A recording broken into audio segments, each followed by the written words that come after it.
Imagine a world where velociraptors roam our farmlands, not as threats, but as allies. These agile, intelligent dinosaurs could revolutionize pest management.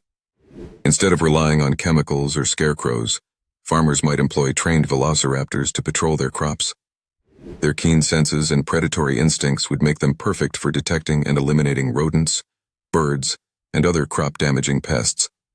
With their swift speed and sharp claws, velociraptors could cover large fields quickly, hunting down intruders before they cause damage.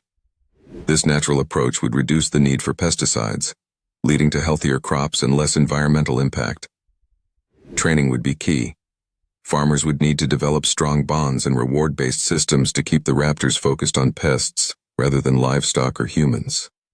Special enclosures and protective gear might be necessary to ensure safety. While the idea is thrilling, it would require careful planning and advanced understanding of dinosaur behavior. If harnessed correctly, velociraptors could become the ultimate guardians of modern agriculture.